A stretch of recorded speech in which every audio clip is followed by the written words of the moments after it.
Pasiklausykite Šventosios Evangelijos, kurią medituosime visą savaitę. Iš Šventosios Evangelijos pagal Joną. Anu metu Jėzus užsuko į Samarijos miestą, vadinamą Sicharu, netoli nuo lauko, kurį Jokūbas buvo davęs savo sūnui Juozapui. Tenai buvo Jokūbo šulinis. Nuvargęs iš kelionės, Jėzus prisėdo palei šulinį, buvo apie 6 valandą. Viena samarietė moteris atėjo semtis vandens. Jėzus ją paprašė, duok man gerti.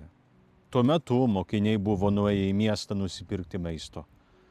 Samarietė atsakė, kaipgi tu, būdamas žydas, prašai mane samarietę gerti? Mat žydai nebendrauja su samariečiais.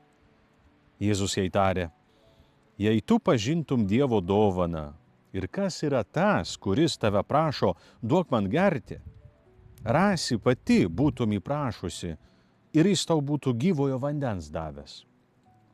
Moteris atsiliepė, viešpatie, bet juk tu neturi kuo pasemti, o šulinis gilus. Iš kur tu imsi gyvojo vandens?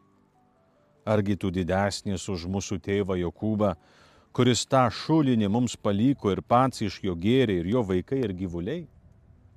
Jėzus atsakė, kiekvienas, kas geria šitą vandenį ir vėl trokš, o kas gers vandenį, kurį aš duosiu, tas nebetrokš per amžius. Ir vanduo, kurį jam duosiu, taps jame virsme vandens trykštančio į amžinį gyvenimą. Tuomet moteris sušuko, viešpatie, duok man to vandens, kad aš nebetrokščiau ir nebevaikščiočiau semtis čionai. Aš matau, viešpatie, jog esi pranašas. Mūsų tėvai garbindavo Dievą ant šito kalno, jūs tvirtinate, kad Jeruzalė esanti vieta, kur reikia jį garbinti.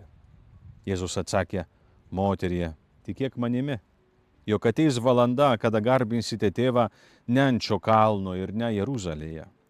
Jūs garbinate, ko nepažįstate, o mes garbiname, ką pažįstame, nes išganymas ateina iš žydų. Bet ateis valanda, jau dabar jį yra, kai tikrai garbintojai šlovins tėvą dvasia ir tiesa. Ir pats tėvas tokių garbintojų ieško. Dievas yra dvasia ir jo garbintojai turi šlovinti į dvasia ir tiesa.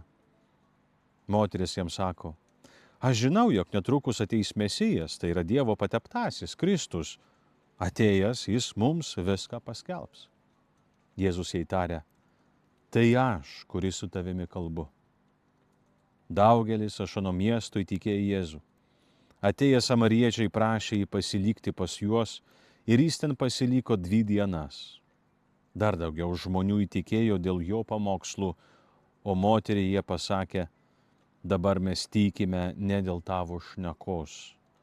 Mes patys išgirdome ir žinome, kad jis iš tiesų yra pasaulio išganytojas.